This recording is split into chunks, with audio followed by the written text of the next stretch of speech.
Hello everybody, welcome to Little Rusty Buckets. We are doing Discord hot takes today. If you want to participate in this, go ahead and join our Patreon for $3 a month and you can be a part of the Discord as well. Have a ton of fun basketball conversations in here with some fellow like-minded basketball fans. Even if people disagree, at the very least, people are nice about it around here.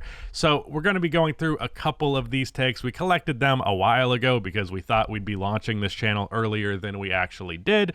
But with that said, from Kareem Abdul-Jabbar, we need to redefine the phrase clutch to mean more than just the final 2 minutes of a close game or whatever. It's not a binary thing. Being clutch means performing well under pressure, and this will fluctuate throughout games, throughout the regular season, and in different moments in the playoffs. Asking whether a player is clutch is the same as asking if they perform well under pressure, and no matter how you quantify it, it's not like the only games that are close at the end are filled with pressure.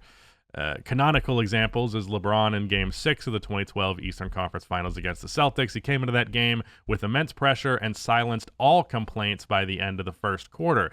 It's a very complicated thing to quantify, but I'm really annoyed by how we define clutchness. I agree with this 100%. Very good take.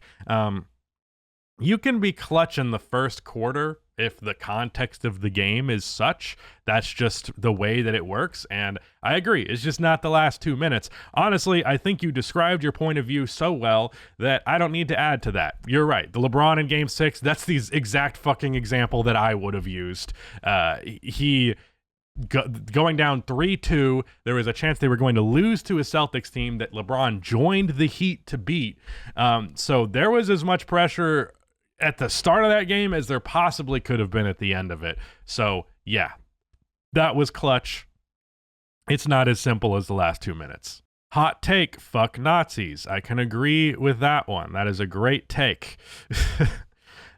From D'Lo's Strongest Soldier, Reaves will make more all-star teams than Kuminga will ever make. That is an interesting one. I do think that there is, of course, the benefit of the Lakers aspect of that. Although, wouldn't shock me if Austin Reaves was on the trade block this offseason just because they have, enough of white boy dribbling the ball with Luka Doncic. But he definitely has a more well-rounded offensive skill set. Kuminga is the type of guy that if he ever makes an all-star team, it's going to be because he is paired next to the type of player that can elevate him as a play finisher. Steph Curry isn't really that because Steph Curry's not a super high-volume playmaker, but you kind of need that for Kuminga to be successful, but you don't really need a specific set of circumstances for Austin Reaves to. That said, wouldn't shock me if neither of these players ever make an all-star team. It would be reasonable for neither of them to. And honestly, if I had to guess, I think Kuminga won't, and Reaves might make one or two just because of the Lakers poll. But that's it. Once again, from D'Lo's Strongest Soldier, the Celtics are a first or second round exit this season. They've devolved offensively to just being like the 2018 Rockets and not like the 14 Spurs, and that they only bank on beating you in the math game as opposed to that, but with good looks. Brown and Tatum look super off a lot of the time, and there's been way more injuries. I do think the injury concerns are there. I do think the fact that they didn't play a super great team at all in their championship run is also a concern. The fact that Tatum and Brown look super off a lot of the time, I don't think that ultimately matters, at least if we're contrasting it to when they did win their championship in 2024, because there was Jason Tatum and Jaylen Brown struggled a lot that entire run, specifically the three-point shooting. Both of them shot like sub 32% for the entire postseason from three. They still ultimately won the championship because the primary thing that their success was based on was the defense, and then the three-point shooting, the system around that, the having everybody almost entirely be a capable on-ball creator, shooter, and playmaker. That system was good enough for them on offense, for their defense to be what won them the championship.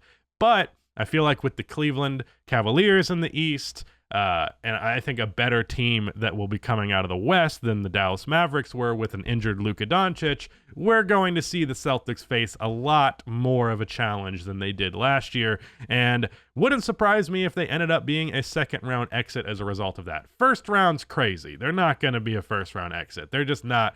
No one's going to be a good enough lower seed matchup in the Eastern Conference for a first-round exit, but a second round, or at the very least a disappointing conference finals appearance, I could absolutely see that.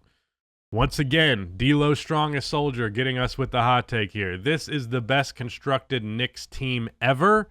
Don't really think it's very easy to argue with that. There's not much competition. And do you want to say the 1970s Knicks that won 2 championships in, I believe, 1970 and 1974? Willis Reed. Why am I blanking on the name of the point guard? Walt Frazier. Yeah, that's, best sense then, at the very least. There's not a whole lot of competition. The Knicks have not historically been very good at constructing teams. Rudy just said, "You're telling me Amari Stoudemire and Carmelo Anthony on the same team doesn't move you." They barely played together at any point. There was a very slim margin of time where that even actually came together.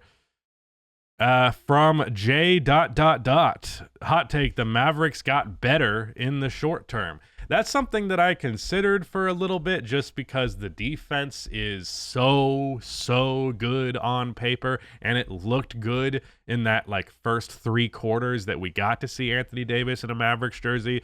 But I think there is Luka's ability to create a good shot possession after possession is something that will be felt. The lack of it will be felt immediately.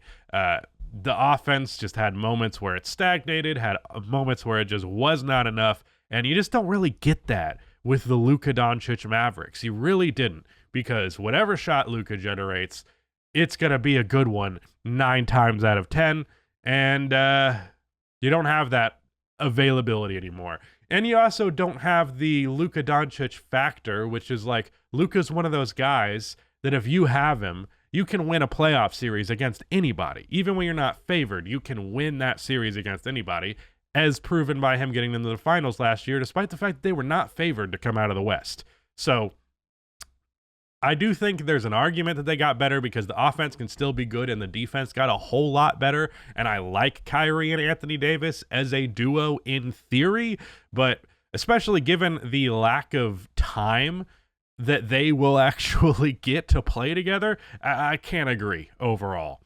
From Kareem Abdul-Jabbar, there is no obviously right answer for the greatest Laker of all time.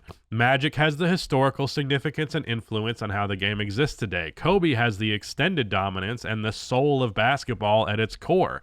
Jerry West is a dark horse candidate, and you could even say that Mikan/Baylor for legitimizing the franchise when they were on wobbly ground. I don't disagree with the notion that there isn't an obviously right answer. However, I do think there is an obvious top 2. Magic and Kobe are the 2 greatest Lakers of all time. It's one of those 2. I don't care about what Shaq looked like at his peak there or what Kareem looked like at his peak there. They both have the long-term investment and the dominance at their peak. Obviously, Magic was only there for 12 years before his HIV diagnosis, which caused him to retire, and then he briefly came back for 30-ish games when he was overweight. But other than that, he did so much in that time frame that it doesn't really matter. And then Kobe was there for 20 fucking years. 20 years is a lot. He's scored over 30,000 points, all of it in a Lakers jersey, and that is really something. So to me, there's an obvious top 2. So I wouldn't say, I'm not considering George Mikan, Elgin Baylor, or Jerry West. I'm sorry, I'm not. Respect to the OGs, but no. The Spurs won the Kawhi trade. They will get more out of it than the Raptors did. They will win a championship with Wemby and Fox and get at least 2 finals, thus doing more than the Raptors did with Kawhi. Yes, that is very reasonably possible. I'm not going to say they won the trade until that happens. And then obviously you got to contextualize why it happened when it happened. Yes, the Spurs eventually got Victor Wembanyama, but I don't know if they win the trade inside the box of that trade just on the basis of them eventually getting Victor. But I get where you're coming from. From D'Lo Strongest Soldier again, the best teammate LeBron ever played with fit and chemistry-wise, and there is a photo of LeBron and AD together. Fit-wise, I agree. Chemistry-wise, I feel like Kyrie and Wade had a little bit more. It's interesting because I think AD remained in that top 10 conversation for the longest of any of his teammates. Kyrie was kind of on the cusp of it when that whole thing was going down. And then Dwayne Wade got injured as time went on. Anthony Davis was a top 5 player at his peak with LeBron. So in terms of like, I mean, you could argue Dwayne Wade was too for like a year and a half. But Anthony Davis was that for like 2 years, plus still in that top 10 conversation for another like 3-4 years after that. And on the fit aspect of things, I think absolutely, because while LeBron plus guard who takes some of the ball handling responsibilities from him thing is historically a good model, I also liked that we got to see a year of LeBron just being like, yeah, I'm on ball all the time because I'm motherfucking LeBron James and I can do that and I can average double-digit assists for the first time and all that. And then his primary scoring option next to him is a big man, a guy who is primarily a play finisher and then can do a little bit of his creation in the post on the inside, which brings more of a dynamic that's less, I don't know, less perimeter centric in a way that I enjoy. So I do think that Anthony Davis is LeBron's best teammate of all time, but the margins between him, Wade, and Kyrie, they're not that dramatic. And our final take, once again, from D'Lo Strongest Soldier. We do, respectfully, D'Lo, I do love that you're putting all these takes in here, but join the Discord so we could get some more versatility in here. Austin Reaves is the best undrafted player already. His only real competition was Van Vliet, but outside of the ring, Reaves has been better than Van Vliet at his peak. I assume that we are arguing about guys who are still in the league right now, because I don't think Austin Reaves earned the title of best undrafted player ever, period. The Fred Van Vliet thing is interesting, because Fred Van Vliet did peak as an all-star. Not only did he have the impact on the championship that he did, but he also literally did at least make an all-star team, albeit with some kind of not great numbers, and you could argue he didn't really deserve it, but he did actually achieve that at the bare minimum. But I do think that, I don't know if Austin Reaves is discernibly better than Van Vliet was at his peak, but it's close. Van Vliet, better defender and playmaker. Austin, a way, way better scorer, especially inside the three-point line, because Fred Van Vliet is just not very good at scoring inside the line. But yeah, best undrafted player in the league currently, Austin Reaves. I think that's a good take. Yeah, so that's Discord Hot Takes. Thank you so much for those of you who submitted, and we'd love to see you guys also join if you have not already. But that's it.